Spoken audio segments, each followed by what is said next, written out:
Episodes of the Green Corn Rebellion Show are sponsored by Oklahoma Progress Now.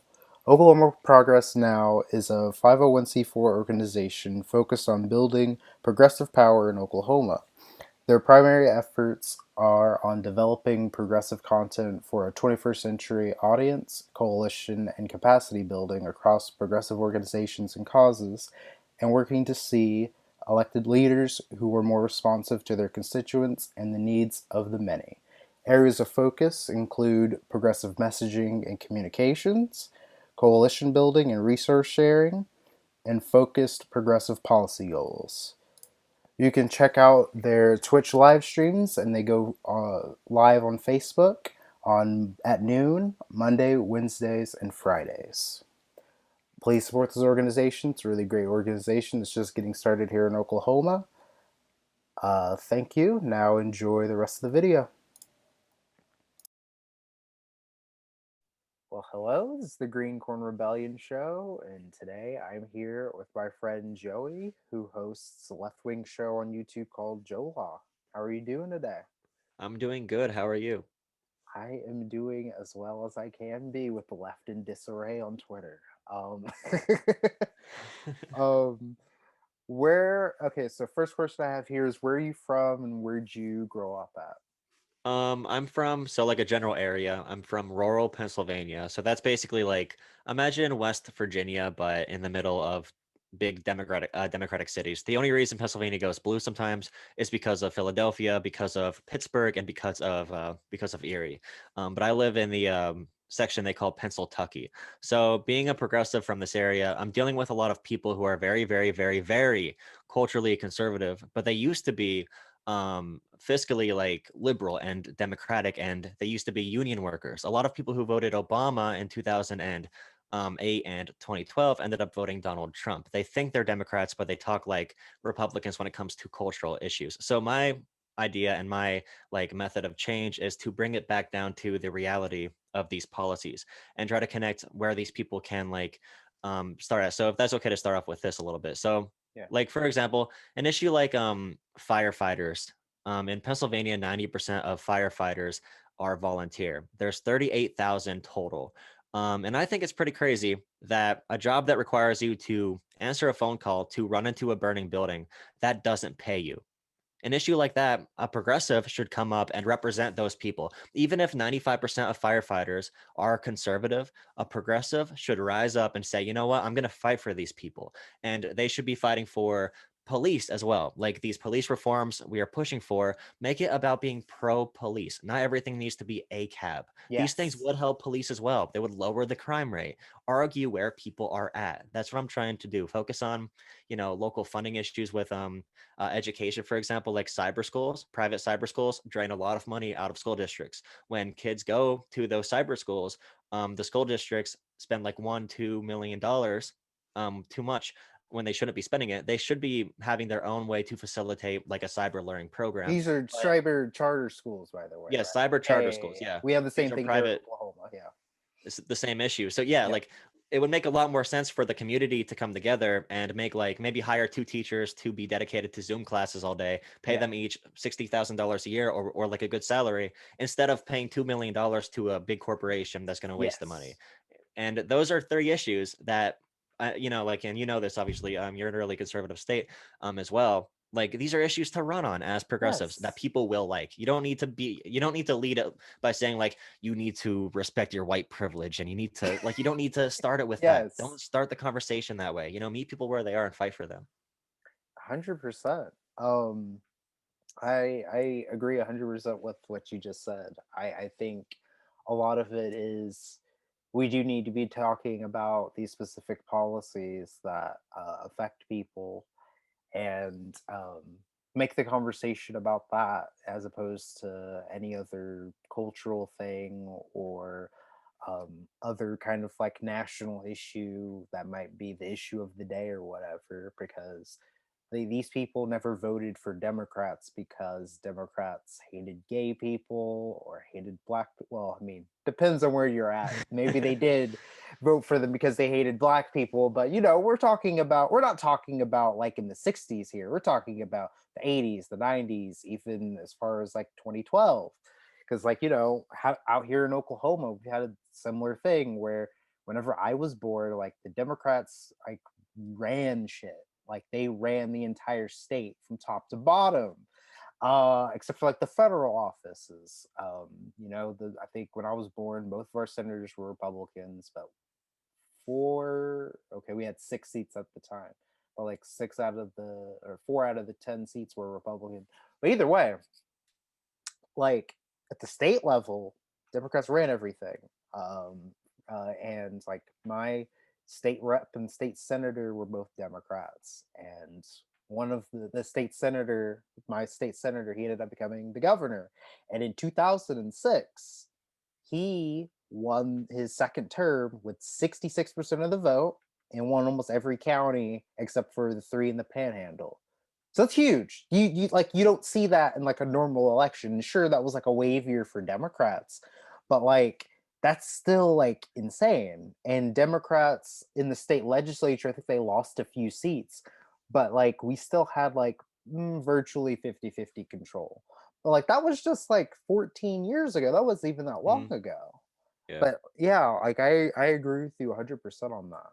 And when it comes to like cultural issues, if you're known, and we have to lower, like, first off, we need to lower the noise of national politics. Yes. National politics really is a big reality TV show. When it comes down to local races, the state house, even the national house, when it comes to like that, Yeah. it gets a little bit more complicated there. But you're allowed to craft your approach to the area where you're from. You're allowed to build personal connections with people. If you're known as the person fighting for firefighters, police officers, union workers, anybody, you're fighting for the working man, the normal person in that Yes. society. When you have to tackle issues, whether it's LGBTQA plus rights, whether it's racial justice issues, those people will know you as a person they respect, who they know is authentic. They know you fight for them. So when you're talking about those issues, you are planting those seeds in their heads. Like, this person is helping me, and they're also saying this in a way that's not attacking me, but is bringing me along with the program, similar to like how a Bernie Sanders would do it. Like, that's a very smart, and it's a good political model too. It's right. It's the right thing to do. It connects people together, and I think we need to be about addition and not purity. If somebody is not with us yet, there's still a chance they will be with us tomorrow. Meet them where they are, and like I said before, just fight for them. Exactly.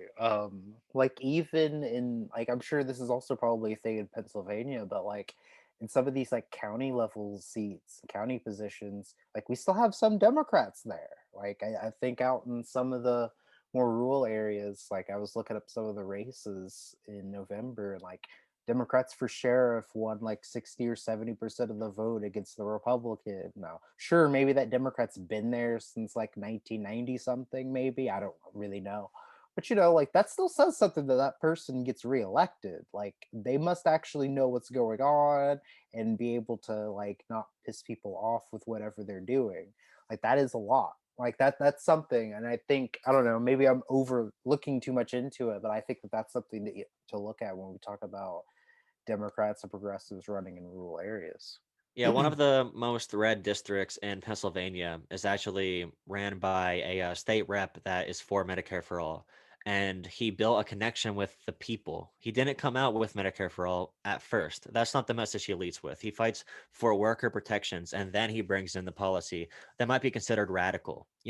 Once you cut through the reality TV show, it's so much easier to talk to people. Like, Donald Trump isn't real. Bernie Sanders, as much as he's amazing, that isn't real. These are literally like celebrities. Like, it's like playing high school basketball and crying every day because you're not LeBron James yet. You're playing Yeah. high school basketball against the competition that's in front of you. You know, Hmm. Yeah, yeah, 100%. Second question I have here is, what do you do currently? You're in college, right? Yeah, so I'm really deciding right now. I'm not sure. I can finish like a master's degree in public policy in 4.5 years, which would end me in the middle of 2022, or I can cut it off at 4 years. and just get a political science and communications minor degree. I'm not sure what I'm gonna do yet with that, but right now I'm just making videos and doing like internships um, through telecommunications on the internet through Zoom.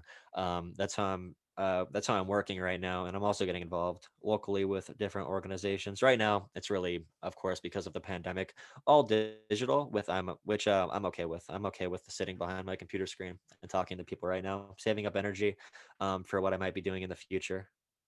That's good. Um, and how did you get to become on the left?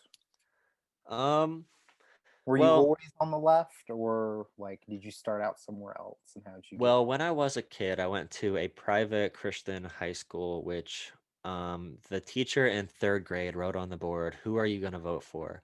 and convinced me to vote John McCain in 2008, which is a really interesting thing to do as a third grade teacher. Yeah, This area is more leaning. My parenting like that environment was more left leaning in the idea that you're going to care for people. Even my Christian education growing up was about caring for people, caring about the poor, picking up the little man, not worrying about wealth. Gluttony is a sin. And I guess people who are religious forget that when they become of age or whatever. But I got cut off from that religion at the perfect time where I had those values instilled in me. And I think that's a very valuable experience I went through. And I know a lot of people who are very religious. And like I know these people who are basically socialists and they're evangelicals. So I'm not saying religion inherently is a bad thing, but I'm saying I got the good parts of it.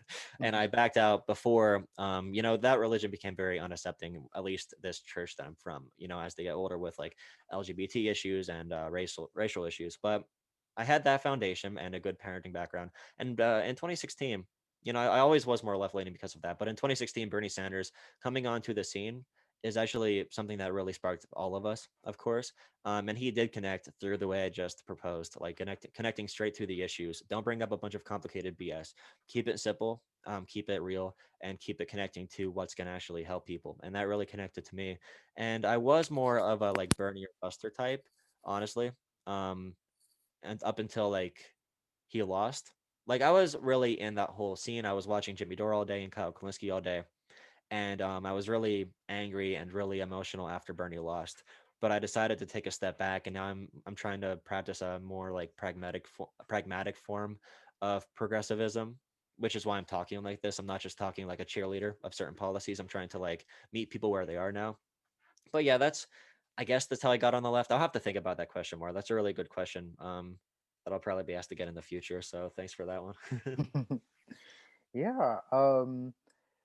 So I guess now we can talk about all the wild stuff that's been going on Twitter. So, what do you think of the? I guess I don't know how to start it. I just remember seeing the Justin Jackson tweet earlier today. But what do you think of that whole mess about supposedly Jimmy Dore is correct by saying the squad should withhold their vote from Nancy Pelosi being speaker, so therefore they can get a vote on Medicare for all. Um, so yeah, what do you think about all that? um, it's based on something that isn't true, and the thing that isn't true is that Medicare for all is being demanded by the people right now. So they usually bring up a poll about Medicare for all that says I'm sure you've seen this. 90% of Democrats approve, 70% of independents approve, and 50% of Republicans. Have you seen that poll Yeah, by chance spread on Twitter? That's what they all go to. yeah, That is one of the worst M4A polls of all time, but people keep on bringing it up. When you look at actual neutral polling that will ask the question in a good way, that's very neutral. It doesn't lead negative or positive reactions. The true approval for Medicare for all is around 55 to 60% on a good day, yeah. not Not 70. 75% Yeah, or whatever. I know we want to believe that, but even in that like 55% to 60% approval rating, we need to know how much of that is very strong support. So if you ask somebody, do you want Medicare for all? There's a big difference between them saying, oh, yeah, I guess, and also saying, oh, wait, yeah, I need Medicare for all. Jimmy Dore and all them, they think 70% of people in this country need Medicare for all right now, when that simply isn't the reality. That's not how people feel. 30 million people don't have health insurance in this country. A good chunk of that is from red states not expanding Medicaid. So if you're looking at who literally doesn't have healthcare right now, the big argument is Democrats, if you push the vote for Medicare for all, if AOC does that, which is what Jimmy Dore wants her to do, withhold a vote for Pelosi for speaker, in return to put Medicare for all on the floor to vote on it. If you do that, there's not enough power behind it to even switch public opinion. Their whole idea is that you're going to have to deny healthcare to Americans during a pandemic. Like, that isn't what we're facing right now. Like, a lot of Medicare for all is arguing with people who already have health insurance that this will be better for Yeah. them. It's not like they're going to be literally denying healthcare to their constituents. That simply isn't happening. And Hmm. when we talk about, like, strong support and somewhat support for Medicare for all, if you introduce a different option, like for example during this primary season, and sorry I'm going on a long time about this No, polling you're stuff, good. but during this primary season, although 70% of Democratic voters approved of Medicare for all and also the ACA, if they had a choice to choose between the two, They would choose the 60% of ACA. Democratic voters chose the ACA. So that reveals that Medicare for all support is very, very soft. It's a very, very soft support. So if you're saying we're going to be playing political hardball with AOC by forcing a M4A vote, in reality, we'd be looking stupid, forcing a vote on something that people really don't know about or care about, and coming out losing political capital in the process. We have to realize AOC, if she did that, she'd be bringing in 222, I think, Democratic House members. These are all people she needs to be able to work with. Political capital is real. You don't just throw it out the window. Yeah. We need, if you want to push something like this, we need another 4 years to get Medicare for All's approval rating to 50% strong support, 70% soft support. Like, we need to be at that point. We're not anywhere Yeah. near there yet. Like, 59 million people are on Medicare, 160 million people have employer-based health insurance, 84 million have other coverage through like Medicaid or like on their parents' plan. Only 30 million are uninsured, which is bad, obviously. But we're talking political power, and And I these hear are people numbers saying, prior to the pandemic, of course. Yeah. yeah, these are prior to the pandemic, but even as people are getting their jobs back and falling onto Medicaid programs, and like I'm saying, the red states don't have extended Medicaid, so they're Exactly. not, all Yeah. these people that don't have insurance, most of them are Republicans. Um, but yeah, over this period, like, political power is real, and Kyle Kalinske said we need to be principled and be morally correct. It doesn't matter if we lose, and I'm like, what do you mean it doesn't matter if we lose? That Like, was the whole point, was to win. I thought we are supposed to be winning and getting good change done for people. Like, I don't get it. Yeah, like even if hypothetically, like, and I see this whole thing about, like, even hypothetically, if the squad or the progressive caucus, whoever, like, were to withhold their votes for Nancy Pelosi because she refused to give them a floor vote on Medicare for all, if to come time whenever it comes time to vote for speaker, you would let a Republican become speaker. Like, and then on top of that, like, so those people who let a Republican become speaker, they're all going to be primaried. So, like, I just don't see the point in saying, like, no, they need to abstain their vote. I also had someone tell me, like, oh, they don't need to actually abstain. They just need to publicly say they will and tell Pelosi they will. And then I'm like, but then don't actually do it. I'm like, so we get no floor vote on Medicare for all, and also we don't actually do the thing that we said that we were going to do. Like, that doesn't make any sense. Like, that's silly. Like, why waste your time posturing like that just to look like a fucking moron? And then even if we did get the floor vote on Medicare for all, hypothetically, like, it wouldn't pass. It wouldn't pass the House because, like, only like what 100 something Democrats have signed on to it. Who we Yeah. already know who these people are. We know who isn't in favor of Medicare for all. We can already primary these people. There's people who are already working towards that, just as Democrats. Yeah, that argument doesn't work. Exactly. That's Like, it's just like because they why can vote for Medicare for all and it won't get implemented anyway. They can literally do the same thing they're exactly. doing now.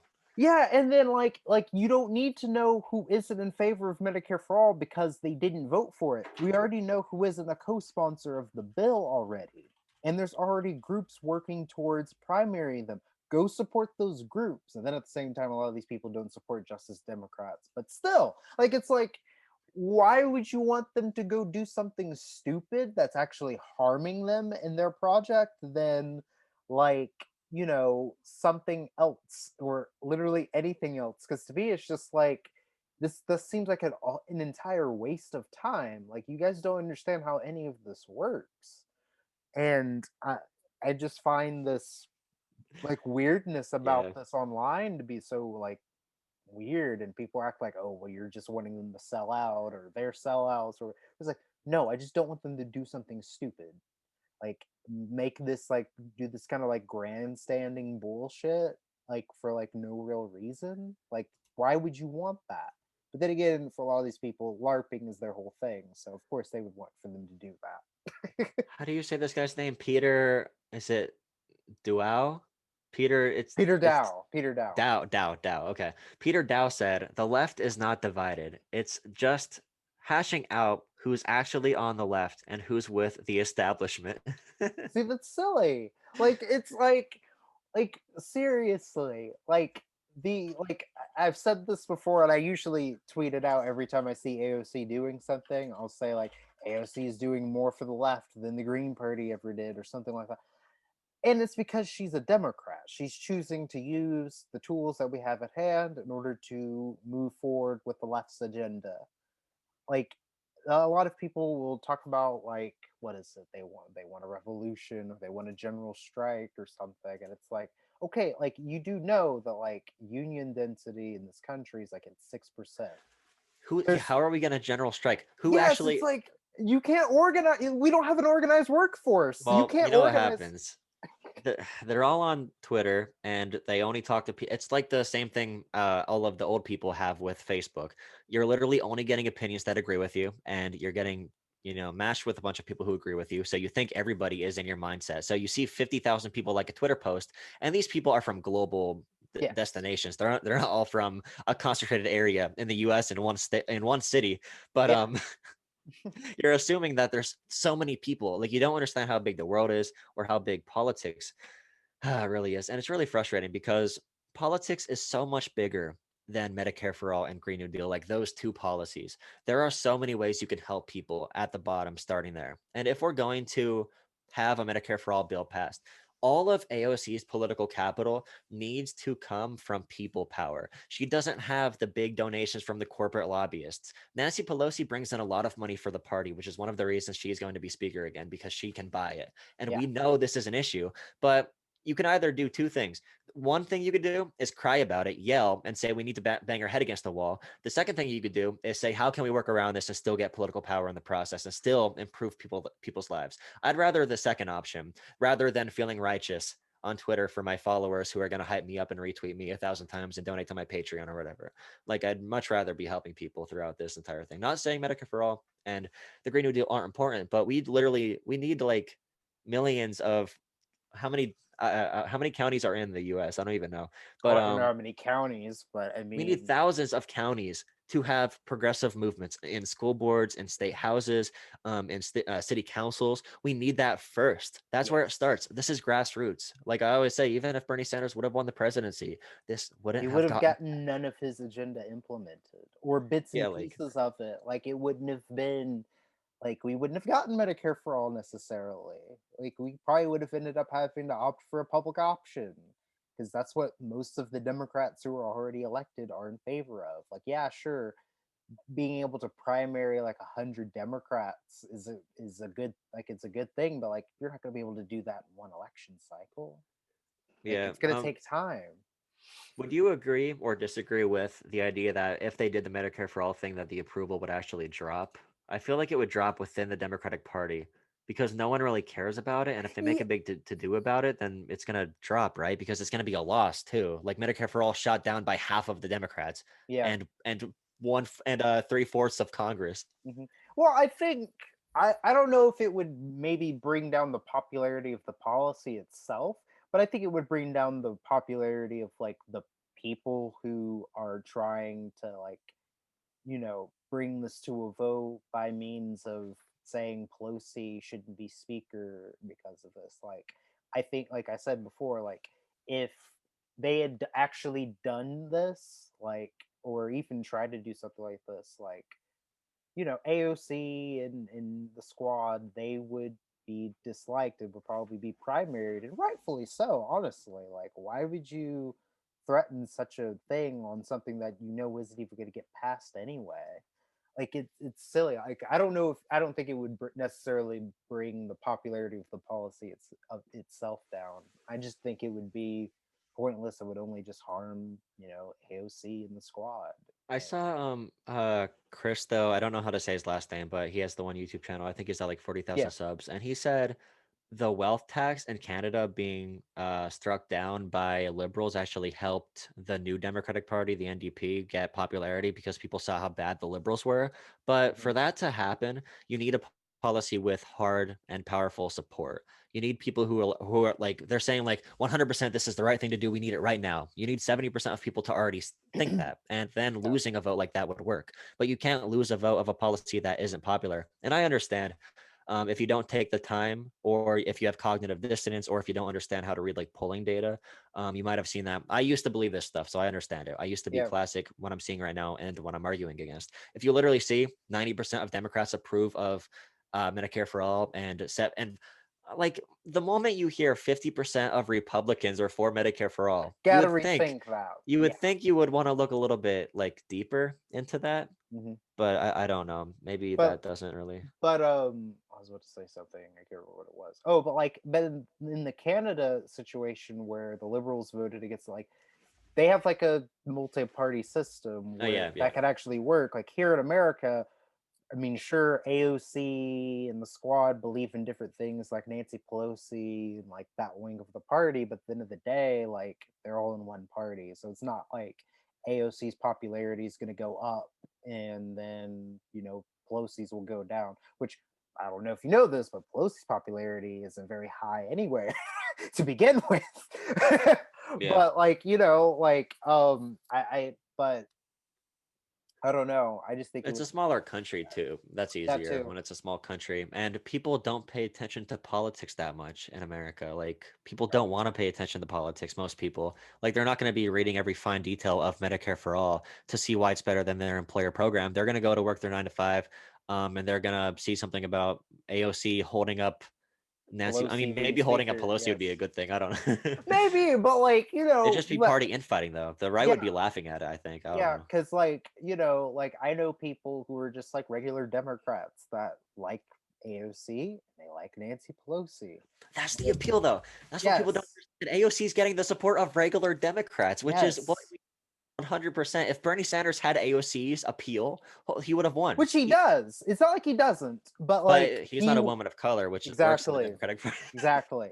Like it's a little bit different for Bernie because he's an old white man and we didn't want an old white man, even though we ended up voting for old white man anyway. But it's different because like the youth factor and the woman of color thing. But yeah, Yeah, but like if you look at their approval rating, I don't know what AOC's approval rating is within the yeah. Democratic Party Well, she's a cultural specifically, icon. but I know Bernie's within the Democratic Party is pretty high. Like Yeah, he's the. he Yeah, was you're one of right. the more popular people like especially in the He's primary. right behind Obama. Yeah, exactly. So it's not like he doesn't have that. I think it's different for her. I think it's different because some of the people who hated Bernie like her. So I guess that's Yeah. kind of what it is A that lot of the girl power voters that voted like yes. Warren and stuff and didn't like Bernie. And also they voted Biden because I guess they thought the black vote 100% went to him, which Yeah. is true when it comes to older black voters. But like there are many discussions to be had around the popularity stuff. But when it comes to AOC and her appeal with regular Democrats, if she tanked the entire party right now and Yes. Like decided to go what the nuclear, fuck? all of that influence is gone Gone. 100%. Yeah. Like And 100%.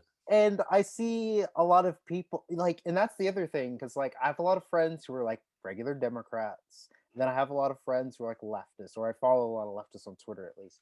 And I mostly only see people from the left critiquing her and saying really dumb shit about her. I don't see Democrats saying dumb shit about her. Like I remember what was it? It was a few months ago. She like did some Instagram story about the Black Panthers and mutual Oh yeah. aid, and people were freaking the fuck out on the left about it. And I was like, wait, wait, wait.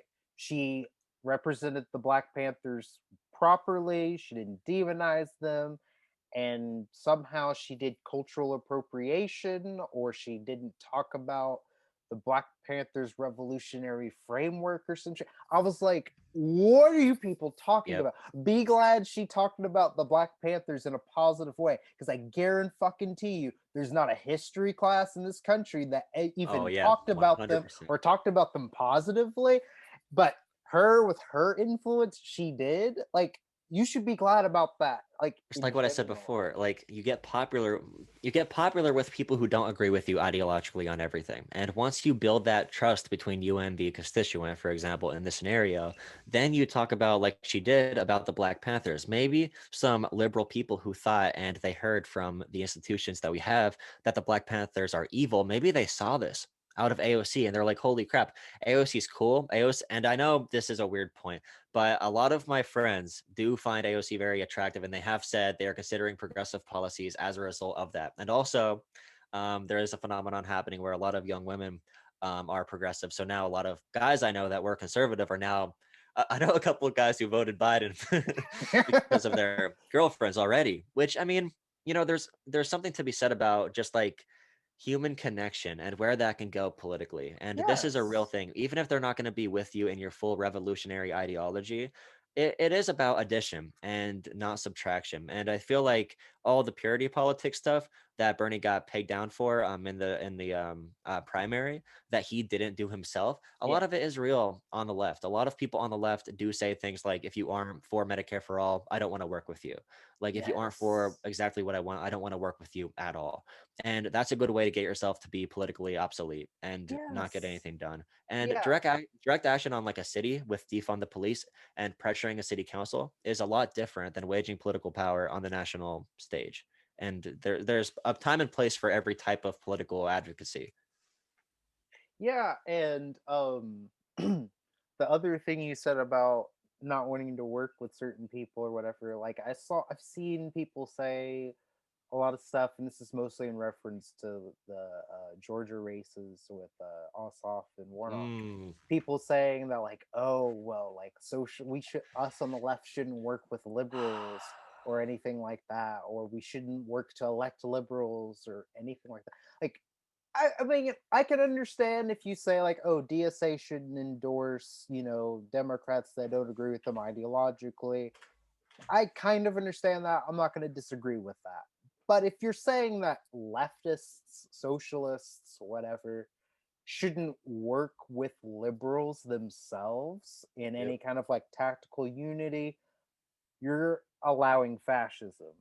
You're like it's just like you're not thinking strategically at all. Yeah, no one's Like, complaining about Bernie Sanders and Josh Hawley, exactly, introducing that right? money. And to me it's just like, and I think also in time and place matters, but just like in general, like if you're talking about like in an electoral way or in terms of like a local way trying to get a certain policy implemented, why, like, of course you're going to want to work with liberals. They're going to agree with you more so than whoever else is on the opposite side of you. And like, like, I know people, they say something about what is it, there was someone a few years ago that was saying like the left should team up with like Mike Cernovich and certain people. It's like in wars or some shit, and it was just like really dumb because it's like, wait, what? That's not the same thing as like Bernie Sanders working with Mike Lee to like end whatever the fuck that was a few years ago. That's not really the Yeah, same, but like, like, but the whole lack of strategic thinking and tactical thinking on the left is super weird to me.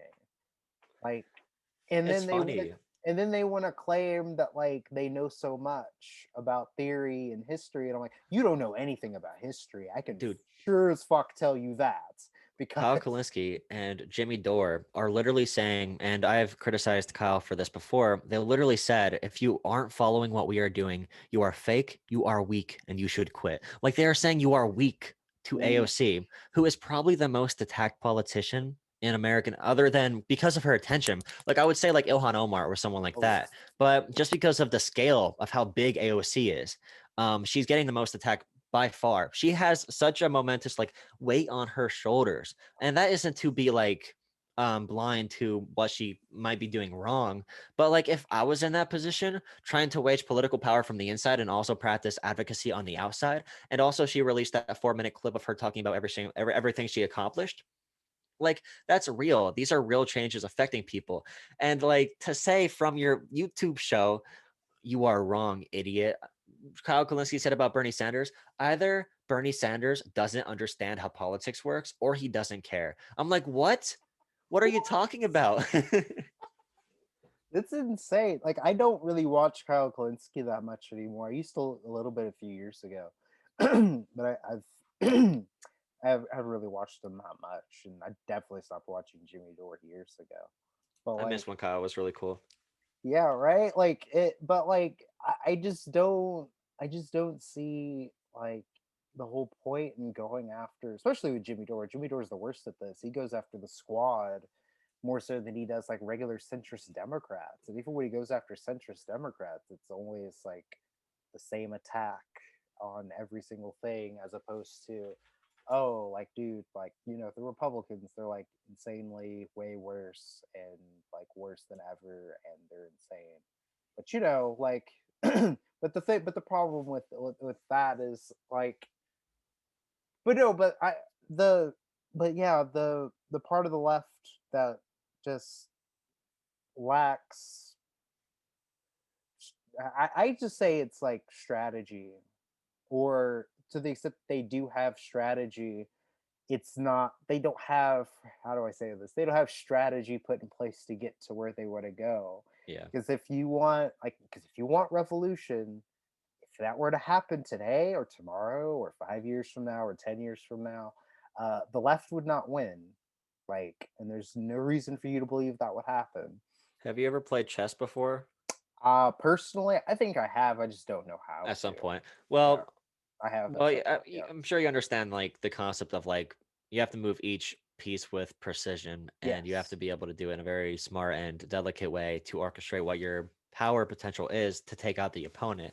That's kind of how politics is. And when someone like AOC is trying to do that, people from the outside are screaming at AOC. People that never got into the game in general are screaming at AOC, flip the board. Just flip the board. It's that easy. Look, there's something wrong here. Just go ballistic. Donald Trump did it and that worked. Like that's the same scenario. Like a white Right. nationalist in the Republican Party, which 100% is fascist and it's mask off now with all of them supporting his attempts to overturn the election, is Yeah. the same as a woman of color that came from the working class and is advocating for the furthest left and most radical policies in American history that were ever thought of to be even somewhat possible in America. And you're going to compare these two things, but I mean, it's not a surprise. The moment AOC got sworn in, Jimmy Dore was making videos about how she should make a general strike or whatever. The Yeah. moment she was sworn in, so nothing he's saying now should be taken. Oh Um, no! Like I remember. See, the video that made me want to stop watching him was he.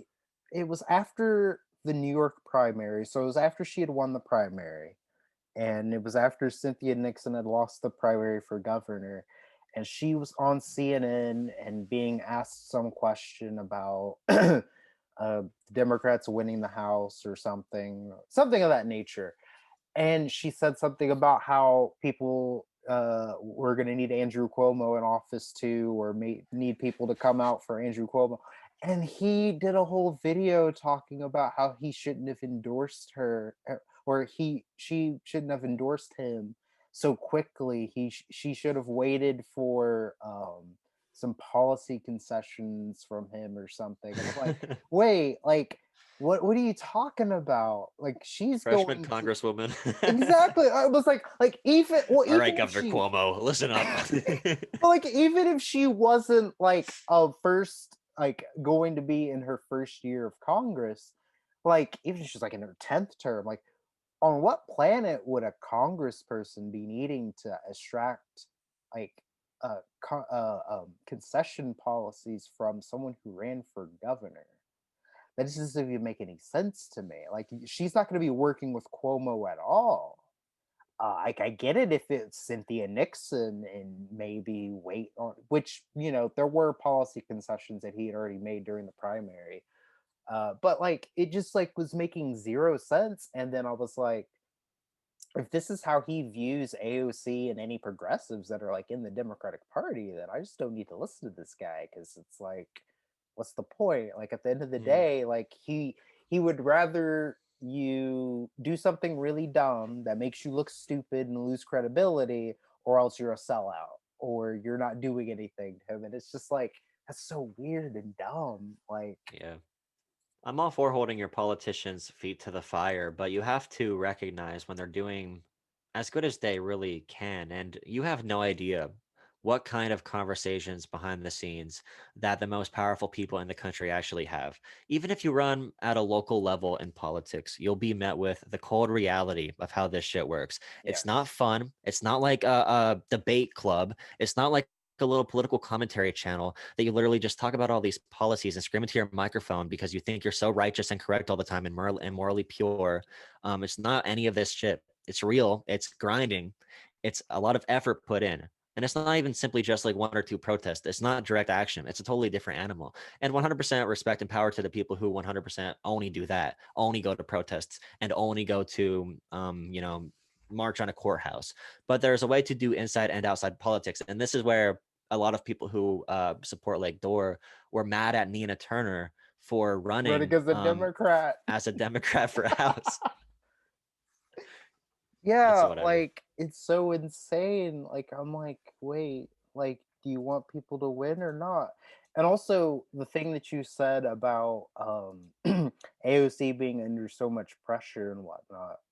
And like a lot of people say like, oh, well, like the squad, they shouldn't even be Democrats, they should just be independents or form their own party or something like that. And then they'll say something like, oh, well, like Bernie, he was like an independent whenever he got to Congress. I'm like, okay, well, that's a little bit different because this was before Fox News, this is before the media 40 years really, ago. yes, like this is like way before like anything became the way that it is. Secondly, he still caucuses with the Democrats. He's functionally still basically a Democrat. He's always caucused with the Democrats. He's even like ran in Democratic Party primaries in order to make sure that there wasn't very much vote splitting in Vermont whenever this kind of thing, whenever he ran. So this isn't like that's not the same thing. Also, AOC is a socialist who was elected in Congress today, not 30 years ago when no one gave a shit about a socialist winning Mhm. anything. A whole generation is coming. Yes, like it's like she's under way more pressure than he ever was back then. Like what? He had like a C-SPAN interview whenever he first got elected. She Yeah, was people on laughed at him like, exactly. She was on CNN, MSNBC. She was on a whole bunch of different shows, late night shows, all within like the first few months of her winning the primary. She's under a scope that he was never under until he first ran for president in 2015. So radically different thing. Like this is like not the same at all. Also, he was 50 years old when he first got elected. So, like even yeah, she comparing the was two, 20, 28 or 29. Yeah, 29, 28, yeah. 29. Yeah, Yeah, one of like those two. exactly. Like it's like you cannot compare those two people in two different, wildly different situations. It's not the same. Like Yeah. it's like oh, and that's where I think people, whenever they claim to know history, but then also have their point of view of politics, I'm like, no, you fucking don't. No, you This don't. was like this has been Bernie Sanders's dream his entire life. This is his life project. The reason he had to be an independent socialist, a democratic socialist instead of a social democrat. That's really the distinction he was going for. He's not a Democrat. But if he had 10, 15, 20 other people in the house with him, 100% he would have been with them in a coalition, maybe being Democrats. You don't make this big jump until you like have the power to do so. And you could use like boxing references too. You don't just go into a fight swinging and leave yourself vulnerable. That's Yep. not how you win a boxing match either. Really, anything that requires discipline and focus and a lot of like I don't know, like you could still be an aggressive fighter, but you can hone it into a very smart way, just like you can be a radical activist person who is who's like wanting to burn the entire system down. Like people say to me, like, why aren't you getting mad at this? I'm like, I'm pissed off about this, dude. I think about this shit all day. I don't stop thinking about it. I obsess over this and how I could maybe use somewhat of myself to make this world a better place in some regard, and come together with other people to fight for the most struggling people in our society. Just because I'm not coming at this to the actual fight like an idiot doesn't mean I don't care about this stuff. Like this is literally like there is an engine behind the way you drive. Like I'm using a lot of these analogies, but Yeah. like we aren't just doing this for fun. Like we aren't getting paid $500,000 every year with Yeah. Patreon or whatever. We're doing this because we care, you know, whatever. Yeah, and I like that's why I've and like and I know that there's some people on the left that say that they don't care for electoral politics, or they don't like electoral politics, or they think that the left shouldn't only be focused with electoral politics, or something to that degree. Which it's like I don't necessarily like have a problem with that. Like if your whole thing is just direct actions Mhm. and Yeah. organizing outside of electoral politics, that's fine. But don't make it sound like what I care about, or like my project with like electoral politics, is like dumb or stupid, or just don't comment on it, because I don't think your commentary on this is going to be that like helpful. Like, 'cause I see a lot of people, they'll say that like these were like some of the same people who I knew who were saying like, oh, like we shouldn't vote for Biden or whatever, or the left shouldn't vote for Biden. That's what they were saying to me, was like, oh, electoral politics isn't really much anything anyway. I was like, wait, what? Like, no, like don't ever say that out loud to anybody. That's dumb. Like We do not I want to win elections. exactly. Like it's just like it's like I understand if like your whole thing isn't electoral politics and you care about other things outside of that, but don't sit here and Yeah. say like, oh, but it doesn't matter who wins any of these elections or anything. It's like, what? Like, no. Imagine the Democratic Party platform if they didn't have the squad in there pressuring them as they were, or Bernie No Sanders. Imagine what kidding. this platform looks like. They think people that are leftists on Twitter think the Democratic Party went to the right now See, after that's all what of I said. this. Right? Like I'm Oh my goodness, they would literally be like they'd be pro-life if it wasn't. yes. Like I hear people say this, especially Jimmy Dore, but I hear people on Twitter say like, "Oh, the Democrats, they moved to the right this year when they elected Joe Biden to be the nominee." I'm like, "What on earth? Like, are we watching the same shit go happen? What are you Yeah. talking All about?" presidents are shitty too. Like people are acting like the president needs to be Yes. good. If FDR wasn't a good president, he was met with a moment where he had to act. He was forced to basically by the president, or not the president, but the situation. And we had socialists on the inside who convinced him to Exactly. do the right thing. Like, Yes. And that's why I always say to them, I'm like, yeah, you don't understand history at all. Because like FDR, either A, FDR didn't do everything single-handedly because he wanted to. He was pushed to do these it things was, by dude, the New outside and Deal. inside groups. Exactly. That was Like racist. The New Deal was yes, racist in the South. Holy crap. exactly. Like it like FDR, like I mean, like I generally I say FDR, I think FDR was good because like the New Deal, all those things were like Oh yeah, really for the good times. Yeah, things. yeah, yeah. Oh yeah, but like like, and then I also talk about like Lyndon Johnson, who I think was better than FDR, but like because Lyndon Johnson, I mean, you could agree or disagree with whether or not he was personally racist, but like Oh yeah, yeah, 100%. he was pushed to do not only the Great Society, which was like, New Deal 2.0 in a lot of ways, but also like with the war on poverty. But also he like passed the Civil Rights Act of '64 and the Voting Rights Act. Like that's like the best a president's ever been in like 50 or 60 years since then. Like that's it. But even he was like pressured to do those things from outside groups. We don't have that kind of pressure from outside groups anymore. Yeah, that's the big thing about the civil rights movement that people often lose is that there was a focus inside and outside. There was an approach like that. There was all the public pressure on the outside, but there were people on the inside focusing that public pressure into a way that worked in politics. They literally said, like, if we guarantee you basically the black vote eventually, you can pass this. And that'll be your trade-off because Democrats knew they would lose a lot of people in the South. Yeah. So black leaders had to make it clear black voters will be there for you, and we will be there to help you win elections. If the votes were only white people right now, 60% of the vote would have went to Donald Trump. The reason Democrats have a chance is because of people of color, and that was by design. As much as it all sucks, I agree the system is evil, even that even the Civil Rights Act, you could say a lot of it was evil. It was a Yeah. lot of just get me over the edge so the rights stop. But that was really focused by the leaders of the civil rights movement, like John Lewis, who had to change his speech, by the way. There's a big story about that in his Yeah. memoir. He was going to go really hard at the administration, but the leaders were like, no, don't go hard at the administration, because if we lose the political capital, we might not get the Civil Rights Act passed. If you Yeah. want to be really morally righteous, you're not going to. And I know I don't want to really be white and talk about this too much. I don't know if No, that's you're right though. You're pushing right over though. I lines, get what you're but saying. yeah, but like I'm trying to talk about all of this stuff in an objective means to a good end. Like you said, even if LBJ was racist, who Yes, cares he's at yeah, that point? exactly. Like it's like I and that's not to say that Joe Biden's going to be LBJ or anything, but like the like at the end of the day, like Biden's platform was at least as good as Hillary's, if not maybe slightly better. And Hillary's platform wasn't like that atrocious either. Like I don't know what her healthcare policy was, but I'm assuming it was some sort of like a public option. And I she forget. like I remember certain things because a lot of it was like some of the same things that Joe Biden had, like free college for Yep. family under 125,000 a year. She wanted to do some sort of student loan forgiveness plan. Those um, policies aren't popular.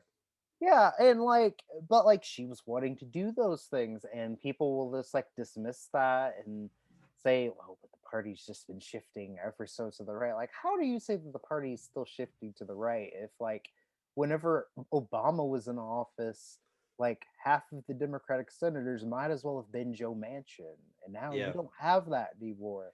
it Or went the left. It did. exactly, and like the Blue Dog Democratic Caucus was like huge back then, and those Blue Dog Democrats were basically Republicans who might or may not have been pro life or pro choice. Yeah, like Joe Manchin right now. Exactly. Like, but you have less of that. You have less Joe Manchins, even to the extent that there is a Blue Dog caucus. All those Blue Dogs aren't as like conservative as they were 10 years ago. So it's like, yeah, the party has technically moved to the left. It just hasn't moved as left as you'd like to see it be. But that's not an excuse to say, oh, but they've moved to the right. Like, what? Like, I see a lot of people saying, like, oh, the Democrats are basically the Republicans of the 1990s. Like, what? Like, when did Newt Gingrich become a Democrat? Like, that's not what's going on Oh right yeah, like now. the 80s too. Like, wait, Ronald Reagan? Are you telling me if Ronald Reagan was replaced with Joe Biden? Oh my God. Like Exactly. Like, the I'm like, concept that what? lesser of evil voting doesn't matter. Like back in the day with Carter and Reagan, Carter, I don't know if people know he was really, really conservative. He wasn't a He war was, hawk, which yeah. is good, but he was pretty conservative. He put solar panels on the White House, which was more of a symbolic thing. But Yeah. he still was a conservative when it came to governing. He was very principled. But back then, he wouldn't be bringing forward these policies versus Reagan. But if freaking Jimmy Carter would have got elected over Reagan, oh my God, the last 40 years looks so much different. And it's Oh, really yeah. sad. Like the presidency doesn't matter. It's only a foundation that maintains the current system we can operate on. Like it's really good to use the presidency as like a wrecking ball. Like Trump used that to perfection. The presidency isn't what builds. Like executive action doesn't build anything. Yeah. But like I said, presidents can go through and be like, I'm going to destroy a bunch of programs if they want to, like Trump did. Real progress is always going to come from the bottom, getting more and more people in every branch of government. And like I don't know. I guess people just want to shoot their shot before they can actually make it, and in doing so, they're wasting their shot, which is Hmm. really it's an interesting combination. Like I don't think in the same way that I don't think the electoralist folks or whatever, the people in the political system should be telling activists how to do their stuff. I don't think activists should be demanding certain actions of like politicians. Demand policies, of course, but when AOC decides to do something, at least note there might be a reason behind it, other than her being a fake corporate Yes. shill sellout loser who hates Fuck. people. I don't know. Yes. And the other thing is like relative to where you are, I mean, like nationally or even like locally, like what the establishment is doesn't isn't always the same thing. Like like I remember like Jimmy Carter was considered to be the anti-establishment Mhm. whenever he was president, whenever he ran in the Democratic primary, and that's why they had Ted Kennedy run against him in 1980 because Ted Kennedy was the exception. But like Ted Kennedy was like a New Deal liberal, Like, and that's something that like we would would like die for to have right now. But that was considered to be the establishment in the Democratic Party back in like the 70s and even like the 80s before like Bill Clinton came around. But now the establishment is, you know, the more conservative or corporate third way Democrat, and the anti-establishment, quote unquote, is the progressive wing. So it's like, and even in like certain states, like if you're in a red state, there's no such thing as like an establishment Democrat. The Democrats are fucking outnumbered 2-1 by the Republicans in your state legislature. The establishment is the Republicans. Like, it's not like being anti-establishment for the sake of being anti-establishment and also not knowing what those, like, what that actually means wherever you're at, or the time period of where you're at, like, doesn't really mean much. So like I also see a lot of people saying like you have to be against the establishment, or you're being an establishment shill, or whatever they talk about, like, you know, being strategic. And that's like, I feel like those words, like, people don't really know what that even like means relative to what they're talking about. Like the fact that AOC is where she is, Hmm. she is the anti-establishment, even if she votes for Pelosi to be speaker. Yeah, I guess it's like if one is, I guess if one decision is like not perfect, you throw away the entire progress or something. I guess that's how it works. I don't really agree with that, but like it is something that we should be talking about, but it's not something to obsess over because we do know the goal is people who are in real life. The change isn't going to come from people who are on Twitter 24/7. Yeah. And honestly, it's unhealthy. I need to stop going on that site. I regret making it Yes, like a year like ago, that's but why I've been like, ever since the election, I've just like been like trying to take time off Twitter, because frankly, it's better for your mental health if you're just like not on Twitter. Like, honestly, it's great because I'll peep Twitter like a couple days a week now, and I'll be like, wait, this is what we're doing now. Like, oh my god! Like, there was the Nina Turner thing where people were complaining about Nina Turner winning as a Democrat, and there was, what else was there? Some of the things that people are saying about Biden's like cabinet picks and stuff is pretty wild. Like, even though I don't like any of his picks really, people are saying like, what, it's like a war on the left or something, and I'm like, wait, what? Like, what do not that you it isn't, but like? I mean, like I don't a lot think of it's picks are this. bad, but Yeah, like, it's like, I mean, some of the picks are better than they could have been, but also like, just because they don't pick a leftist or whatever to be in like ABC position doesn't mean it's somehow a war on the left. I mean, if they pick like a Rahm Emanuel type for every position, okay, maybe it's a war on the left. But yeah, like, and that's political capital too. Like if you don't have the capital to get people into positions, then you have to keep on working for influence. yeah. And you can use those picks to garner influence, like the representatives are doing. The new entrances to Congress, like Cory Bush and Hmm. Jamal Bowman, they're pushing that issue. They're going on CNN. They're saying what this guy did, and they're tying Yeah. that nomination to Joe Biden. That's what you should be, doing. I hate that Hmm. the party is ruled by a bunch of soccer moms. I do. Yeah. Um, but that's like what we're dealing with. So I guess we just gotta try to convince that voter base at least a little bit. We have to win on the principles of like you care about other people. Democratic voters usually do that. Say why this policy is going to work. That's why Medicare for All got such a high approval rating, even with all the propaganda Yeah. against it. And you also say like this is how it's going to benefit you. And I think that's a pretty good way to sell different Hmm. policies and all that. Yeah, like Bernie Sanders is arguing right now. Did you see what he said? If he has anything to say about it, we're not going home for Christmas unless if we make sure that we provide for the millions of Americans in this family or See, millions of families in this country who are suffering. yeah, see, that's the kind of grandstanding I'm cool with, because he's actually fighting for something that he could actually win on, as opposed to, you know Oh, what? you mean this is Fuck so Nancy popular? Pelosi You until know? I get that vote on Medicare for All. But yeah, like that's, but like that, but like, and a lot of people, they'll say that they like Bernie, but don't want to do anything that he ever did or anything, and I'm just like, this that like Bernie is like the dude every left winger needs to like model at least like in terms of like electoral politics, everyone needs to follow what he did and how he did it. Like it matters what you say, like in public or on Twitter or whatever. Like if you want to, that's the other thing I've seen is people saying that we shouldn't try to like change liberals' minds or anything and bring them over to our side. I'm like that's the whole goal of like getting Biden in office outside of just like, having the Republicans out. If we show how the Democrats are inadequate and what they try to do, that's where the left swoops in and says, "Hey, this is what they should have done. This is these policies are what we need." Mhm. Like, Yeah. and they don't even, and a lot of the people on the left, they don't even want to do that basic work. I'm like, none of you were like born as leftists, were you? Like, you eventually had some sort of like awakening point, right? Like, you don't want that for other people. Like, it's really weird, and this weird demonization of the Democratic voter or liberal voters that I see coming from some leftists is also very weird to me. Like, huh? Yeah. Uh, And you have to know where you're arguing from. So if Joe Biden didn't move more to the right, he probably would have lost this election. If we're talking about the facts and no feelsies, mhm. um, Howie Hawkins, the Green Party candidate, in a year where 15% more votes were cast than last election.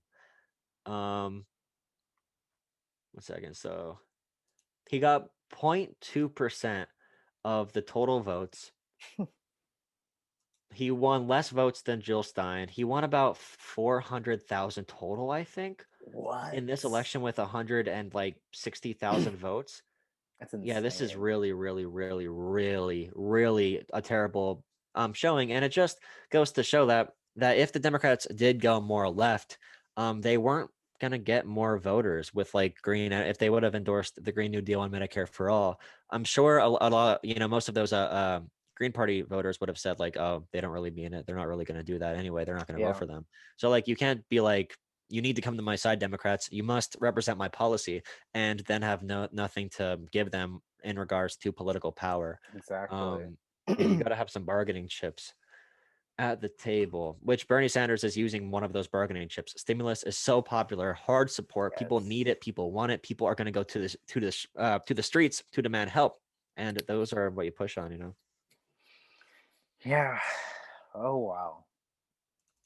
It's so cool to be able to have these kinds of conversations with someone on the left because sometimes I just feel like I'm the only person who's thinking these things, and I'm just like, oh my god, Oh I'm yeah, no, I love having these doomed. combos, and happy I found you on through Peyton. Actually, I haven't talked to him in a while, but Yeah, I hope he's doing all right.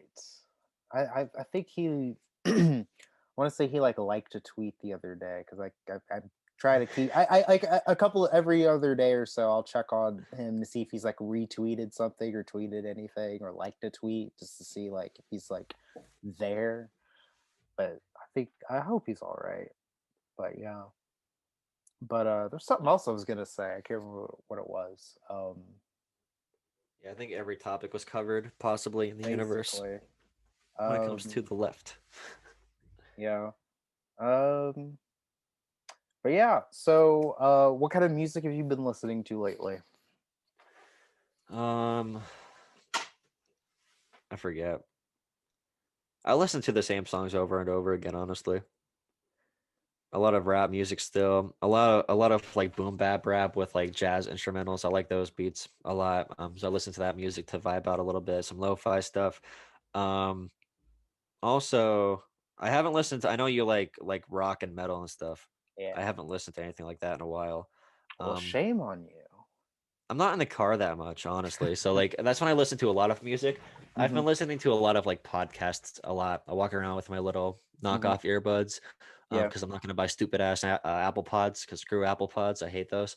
Um, Okay, I'll just leave then. I got my Apple Pods over here. no, I mean that I just don't like AirPods. I don't know. But no, what They don't go in your podcasts have you ear good. what podcasts have you been listening to? Just debates between random people. Sometimes Vosh, sometimes Destiny, sometimes Anybody who's having an actual discussion back and forth that isn't Yeah. just like yelling their own opinion back at it, Yeah, back at people who like already agree with them. like I enjoy a lot of the Vosh debates. Like I've watched a lot of those over the last couple of months. It's just Even if some I don't agree, it's just nice to hear people actually arguing about something with yeah, pushback. yeah, it's some good stuff out there. Like I remember I used to like watch the Sam Cedar libertarian debates a lot. Have you seen Hmm. those?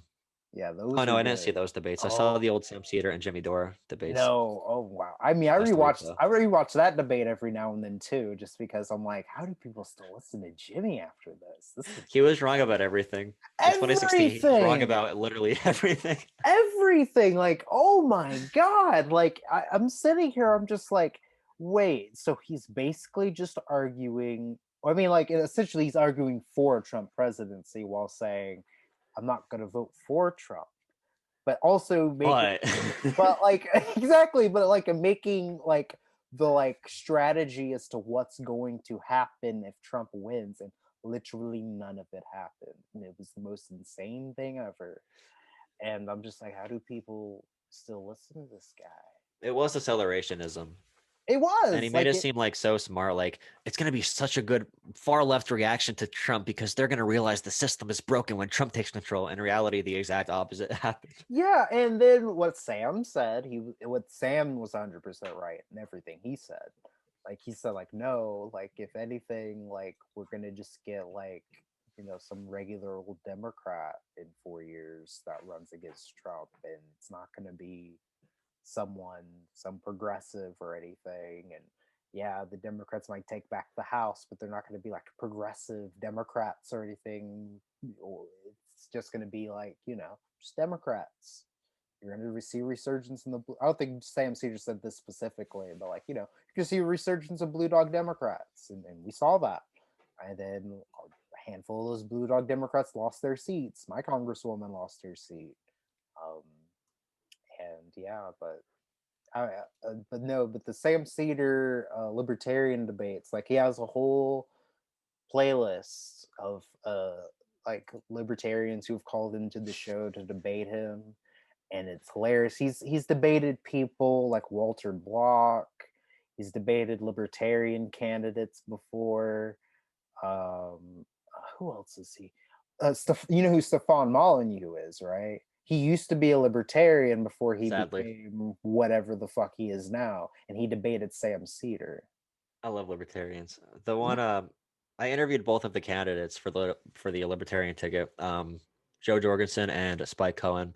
And Oh, Spike Cohen said we don't need lockdowns and we don't need any government regulations for COVID because he traveled around the country and personally did not get COVID at the beginning of the pandemic. And I'm that's insane. okay, this is such a libertarian take.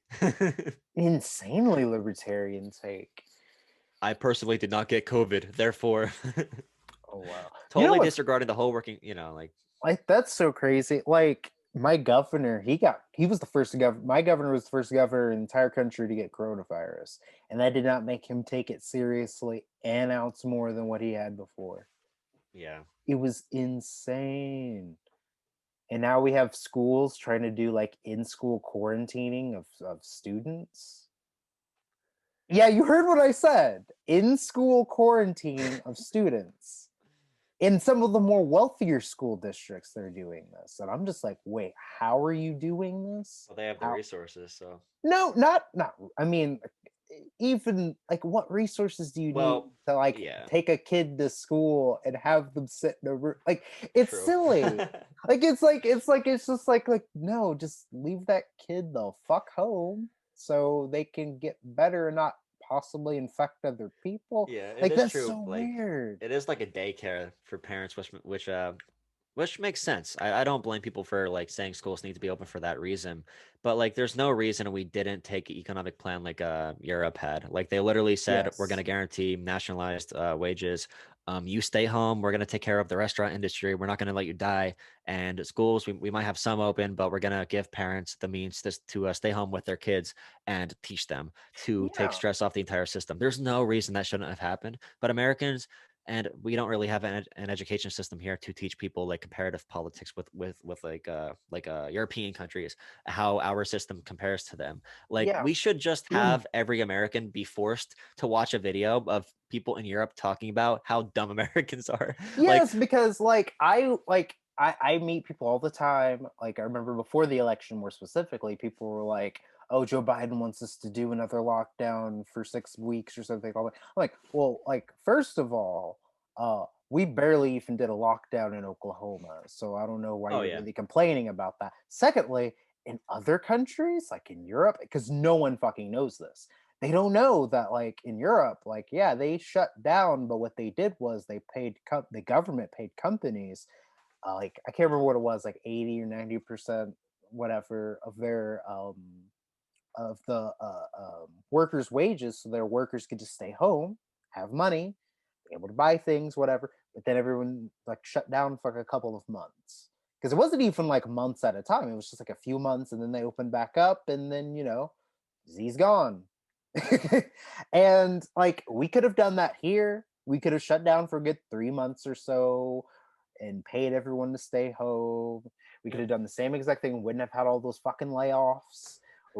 And like it, but like no, we had to because I said I was like, well, I would have been okay if we had shut down the schools, shut down the economy and everything, had everyone stay home and be paid for at least until like I don't know July, then open up the schools in August, and then you wouldn't have had any real infections. Maybe everyone still has to wear masks, but we're not still having like 1,000 infections in my state at least every day.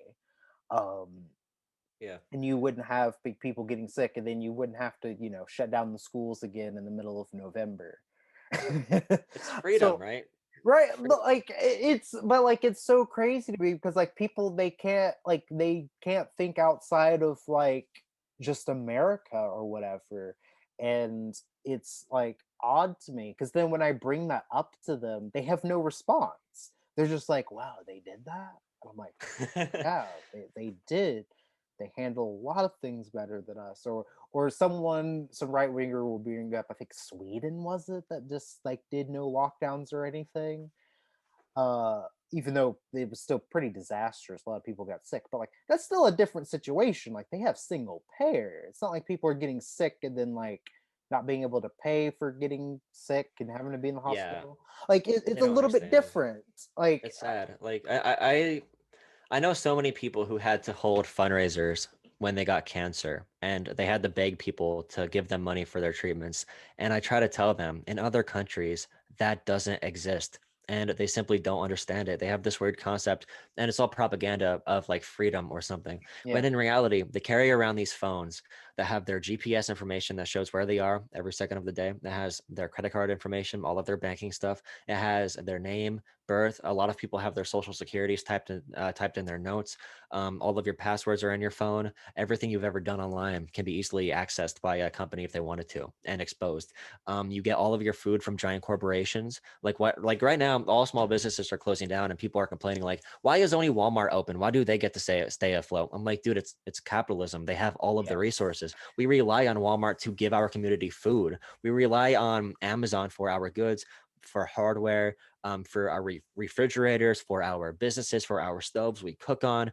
All of this is dominated by corporations. We literally, like, people don't see that lack of control, but they do see the lack of control when they're asked to stay home and wear a mask. And we didn't have lockdowns, you're right, but people are so threatened by the social repercussions of being looked at as someone who's like irresponsible that they like, they felt that was a lockdown, when in reality our economy shut down like 40%. In Europe they shut their economy down like 90%, but somehow our yeah, our economy did worse. So yeah. It's so wild. Like, oh wow, it's really sad though that people aren't able to see the alternatives and whatnot and take them into consideration. And then there's the whole thing about the vaccine. We're not even going to talk about the people's opposition to well, that's gonna be that. bad. That's going to be scary. Oh my Yeah. god. and that's a whole nother like weird rabbit hole. Like, why are people so anti-vaccine? Facebook, Well, it's Facebook and it's social other media stuff. companies, and Yeah, it's the rise of fascism, yeah. the Well, I lack don't of know. regard for human life. Yeah, like it's insane. Like, oh my Yeah. god. At least, like, if you're black, you have a reason to be kind of scared of vaccines. No But these kidding. dumbass white people in the middle of the Rust Belt are like, meh, Right? the Like, vaccine's gonna because kill like me. I understand if like you're black and you're like, oh, but like they like gave us syphilis and shit. Yeah, the Like I Tuskegees get it. Like from that's not Western like a medicine. exactly like that's like somewhat of a valid reason to be skeptical of a vaccine. Although like giving it to everybody, it's white, rich, poor. Maybe you'd have a little bit less skepticism, but still, like the skepticism is valid. I'm not ever gonna say to someone like, "Oh, you have no reason," but like it's some of the anti-vax stuff is mostly just like white people who I don't know. They just want to Yeah. And feel like Fauci made it necessary. a point to say during his one press conference that the vaccine was in big part developed by a woman of color. And a lot of white Twitter users were making fun of him for that. Like, wow, this is so lib identity politics. I'm like, no, this isn't identity politics. He's saying to the black community, a black person helped make this vaccine and to let it. So don't be scared to take it. This isn't the corrupt government trying to kill your Yes. people again, like they did in the past. And it's really Yeah. dark, but it's true. Like that has happened, 100%. and that's why he said that, and he knows that he's not like his whole time in public service has been good, which is why like 100%. Yeah. hey, that time cover of Joe Biden was great, right? Oh no. So okay, so that was real, right? Oh Like yeah, they Joe named Biden and in Kamala. Kamala. Yeah. See, I don't like that. Like of all people, why them? Because they defeated Trump. I didn't read into it. I just know that Oh, it was they. a fluff piece. It's like Joe Biden and Kamala. No, it said Joe Biden saw Charlottesville happen, and he realized he is the only person who can heal the situation. I couldn't believe they actually said that. Oh wow! Like I knew that it was probably going to be something dumb, but like I don't know. That's just a little weird to me. If anything, it should have been like the essential worker or some shit. Because that's a phrase that came and went ever so quickly this year. Essential worker. Yeah, because like I remember I had a tweet, like a huge viral tweet that got like 70,000 retweets that was like, we need to be Hmm. paying essential workers more than $15 an hour if they're like risking their lives or some shit, something like that. I said, like went super viral worldwide. And like, but like, if I had tweeted that like today, like maybe five people would like it. But like, but like that was like really weird that like we shut Yeah. down a lot of stuff for like I don't know, like a month or two. When no And one was dying. exactly. And now, like, there's just bodies piling up every day and no one gives a fuck. Is just like insane. But People yeah, are just taking it.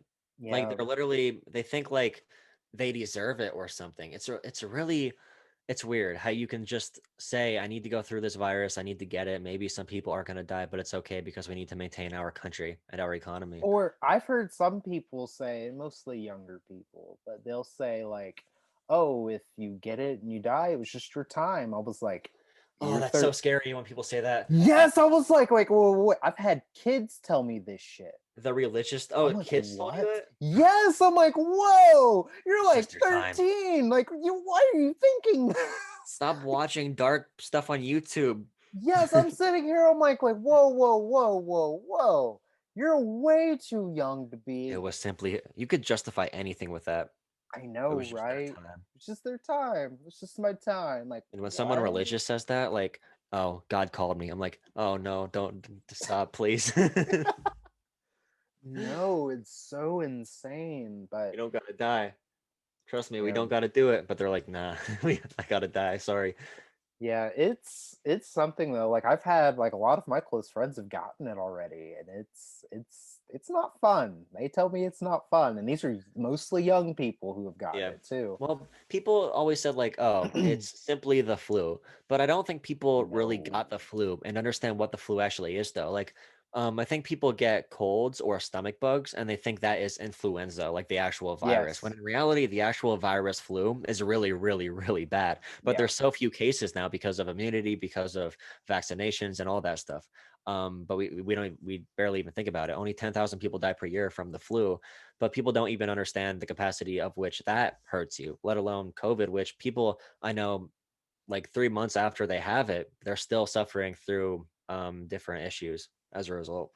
Yeah, like it's not just and even then like it's still worse than the flu. Like it's so weird to Yeah, me. I'm just like wait, but you do realize like the flu is bad, but and it's also like if worse. something is worse than the flu, that is also like way It's worse. only long-term lung damage. Calm down, liberal. Yeah, like I remember what was it? The singer, the band Tool? Yeah, Their singer had it like back in February and he still has like lung damage, you can't sing. yeah. Like Athletes who get it are doing bad. exactly, like to me it's just like that's not alarming to you people? Like that's bad. It There's could blood put you clots out. after like Yes. COVID. That's scary Exactly. stuff. Like this is like horrible stuff and this is why like I hate like the Republicans for like politicizing this entire issue of wearing masks and all that. Like they did I don't know if this has happened in other places. I know this happened in Pennsylvania, but in Oklahoma when when they met for the when the state legislature met, like a few of the Republicans were positive, but they didn't let anyone know, but they just Oh showed yes, it up. happened here And too. like then they had to find out like a day or two later and they only some of the Democrats only found out from a reporter tweeting about it on Twitter that night. And I was like, that's insane. The Republicans are dangerous individuals from top to bottom. And I'm like, why wouldn't anyone want to vote against that? Why? I don't care what you think of the Democrats. Vote against that shit because that shit is insane. Like what? Like oh my god! But no, but that happened in Pennsylvania too. I think where the Republicans were Yeah, like, they went to the state house. They didn't tell anybody. yeah, and I'm like, what? Oh my god! Welp, RIP America. And I'm like, my freaking grandfather's running all over the place pretending this stuff isn't freaking real. Like, he thinks it's an issue, but he doesn't understand the capacity of it. Like, he's going to Walmart like every other day. I'm like, stop going to Walmart. Go once a week at the most, or I'll buy you groceries. Like, tell me when you want to go and I'll go and get you groceries. But he doesn't do that because he's too stubborn. So I'm like, just hoping he doesn't get caught in the freaking minefield and step on the wrong mine, I guess, and blow up or whatever. Because I don't, he's 79 or whatever. He's Oh not gonna yeah! freaking survive it if he gets it. Like, come on. And Oh the wow! hospitals are gonna put young people priority. I don't think they tell people that. But if a young person is, well, there's a certain mix of how they'll do like death panels. As that it is, as it is, like if a young person is critical and they have a chance to live a long time, they're going to take care of them, obviously. Or like if a young person has a serious one, like a case of it, but not like bad enough to die yet, they'll take the old person maybe instead of the young person. But like we shouldn't be at the point of death panels. Like in America, we were the number one prepared country due to our resources to handle a pandemic. Supposedly, yes. Yeah, but we just didn't do it. Yeah. And whatever. Trump was doing a good job at first, honestly. If Trump would have pounded forward every day with those pandemic press conferences and freaking killed the virus, I would have voted for him. Not really, but yeah. Yeah, but it's pretty insane though. Like, oh wow. Ugh. And even though that there's a vaccine coming, I still feel like this is never gonna end. Is that bad for me to feel that way? Like Masking is gonna be a thing for another. at least another 2 years almost. Oh god. At least, like I personally will not feel comfortable going outside without a mask until it's like at least I don't even 2022 care, or honestly, something. dude. Like Like I it like masks. I do. I I actually don't do mind like it it. But like, because I'm an introvert. like at some point I do want to be able to go out without a mask and I don't know. I feel Just like like it's going to talk to be like people. Like I'm yes. an introvert, but even this is too much for me. Like if we were like okay, so 340 million people in America, we're at 100 and like what 50,000 cases a day or whatever. Yeah. If we were at the point where it was even 10,000 cases a day nationally, Hmm. and people wore masks, I wouldn't mind gathering with like 4 or 5 friends even. I would feel pretty decently safe about that, Yeah. as long as I know they're safe too. But right now, literally 2 in 12 people have gotten COVID in Pennsylvania, which is a crazy number, like 440,000 cases, and we have 12 million people in this state. And Yeah. people are just like, well, it's just how it is. It's so insane. Like, oh my God. And they tried to like in one of the cities here in Oklahoma City or in Oklahoma, they tried to recall student I mean not student city councilors and the mayor because they passed a mask mandate. And I'm like, what? And this is like this summer. And I'm just like, why would you that's not that's that's insane. Yeah, Like, oh it's my definitely God. something else. It is like I'm like of all things, like come on. And the people in the Norman City Council, I mean, sure, like a lot of them are like my friends, but like they're pretty decent people. Like they're not like crazy people or anything. Not constitutional rights are being infringed upon Oh my God. from a virus, the fake virus, the China virus.